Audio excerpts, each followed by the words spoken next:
परिचय।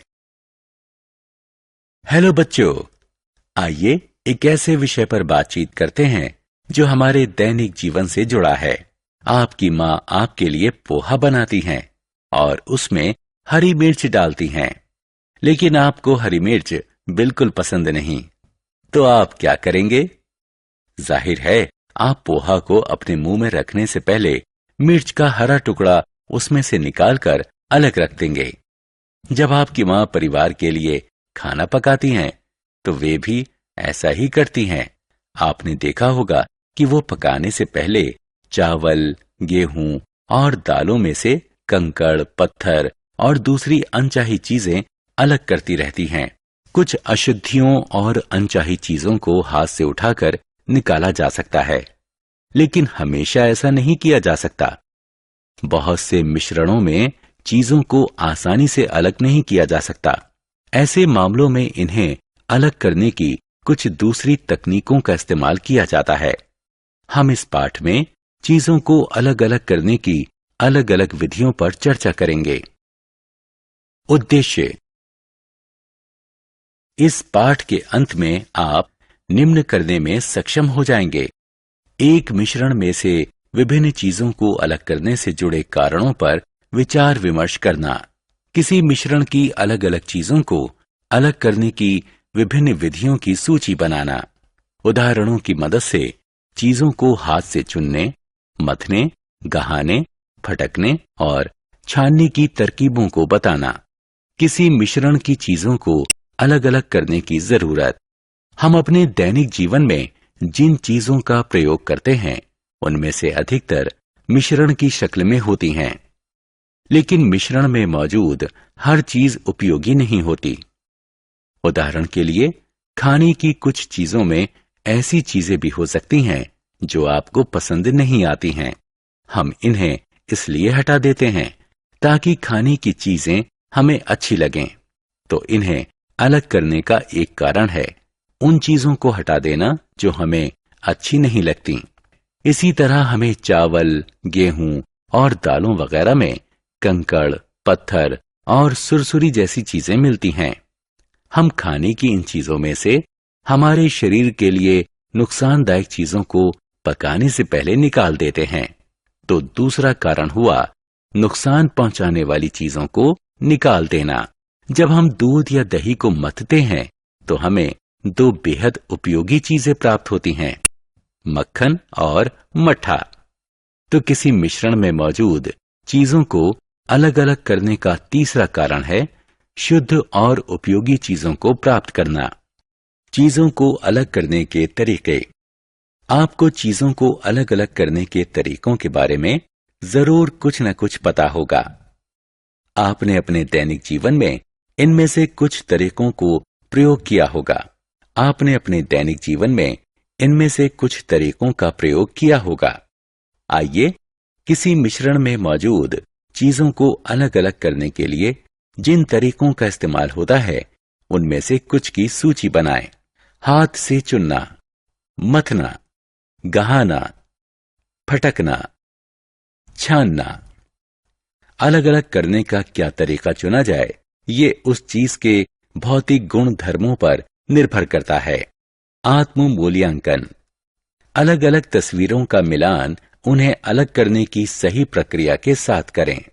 आपको अलग करने की प्रक्रिया का मिलान अलग करने से जुड़ी तस्वीरों के साथ करना होगा। अलग करने के तरीके। हाथ से चुनना। आपकी माँ गेहूं, चावल और दालों से कंकड़, पत्थर और अन्य अशुद्धियों को कैसे अलग करती हैं? वो एक एक करके उन्हें हाथ से चुन लेती हैं। हाथ से चुनने की विधि का इस्तेमाल उन अशुद्धियों को अलग करने के लिए किया जा सकता है जो आंख को आसानी से नजर आती हैं और मिट्टी, छिलके और कंकड़ पत्थर की शक्ल में थोड़ी मात्रा में होती हैं। अलग करने के तरीके। मथना। बच्चों, ये मक्खन है। क्या आप जानते हैं कि मक्खन कैसे बनता है? जब किसी मटके में दूध को तेजी से बिलोया जाता है, तो मक्खन निकलता है। जो तरल पदार्थ पीछे रह जाता है, वह स्वादिष्ट और पोषक मट्ठा होता है। जिसे बहुत से लोग गर्मियों में पीना बहुत पसंद करते हैं। तो आपने देखा कि जब अलग करने के इस तरीके को अपनाया जाता है तो दूध में से दो अलग अलग उपयोगी चीजें निकलती हैं। अलग करने के तरीके। गहाना। आपने फसल कटाई के बाद खेतों में गेहूं या धान के बड़े बड़े बंडल देखे होंगे। क्या आपने कभी सोचा है कि कोई किसान किस तरह इन बालियों से अनाज को अलग करता है? जब गेहूं या चावल की फसल कट जाती है तो किसान इन बालियों को एक साथ बांधकर उनके बंडल बना देता है। इसके बाद वो उन बंडलों को धूप में सूखने के लिए छोड़ देता है। जब ये बालियां पूरी तरह सूख जाती हैं तो किसान दानों को अलग करने के लिए इन्हें सख्त जमीन पर पीटता है। दानों को बालियों से अलग करने की इस प्रक्रिया को गहाना कहते हैं। बैलों और थ्रेशर कही जाने वाली मशीनों का इस्तेमाल इस काम के लिए किया जाता है। अलग करने के तरीके। फटकना। आपने जब रेलगाड़ी में यात्रा की होगी तो ग्रामीण इलाकों में आपने महिलाओं को ऊंचाई पर खड़े होकर एक टोकरी को अपने सिर के ऊपर लगातार हिलाते देखा होगा। ये महिलाएं हवा की मदद लेकर अनाज से छिलके और अन्य हल्की अशुद्धियों को दूर करती हैं। अनाज क्योंकि भारी होता है इसलिए वह एक ढेर में जमीन पर गिरता जाता है। हल्के वजन की अशुद्धियों को हवा के जरिए अनाज से दूर करने की इस प्रक्रिया को फटकना कहते हैं। अलग करने के तरीके। छानना। बच्चों, क्या आपने अपनी मां को आटे में से चोकर और अन्य अशुद्धियों को दूर करते देखा है? वो एक छन्नी की मदद से महीन आटे को मोटे चोकर से अलग करती हैं। किसी मिश्रण से अलग अलग आकार की ठोस चीजों को अलग करने की तकनीक को छानना कहते हैं। इस विधि में मिश्रण को एक छन्नी में रखकर हिलाया जाता है। छोटे कण छन्नी के छेदों में से नीचे रखे बर्तन में गिर जाते हैं और इस प्रकार बड़े कण छन्नी में ही बचे रह जाते हैं। सारांश। आइए हमने जो कुछ सीखा है उसे संक्षेप में दोहराएं।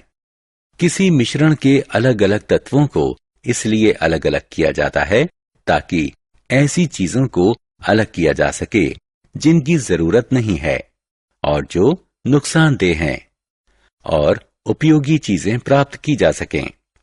किसी मिश्रण में मौजूद चीजों को अलग अलग करने की सामान्य विधियां हैं: हाथ से चुनना, गहाना, फटकना और छानना।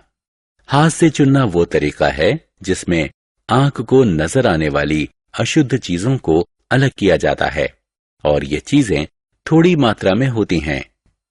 मथने से तात्पर्य दूध या दही को बिलोने से है ताकि मक्खन बनाया जा सके।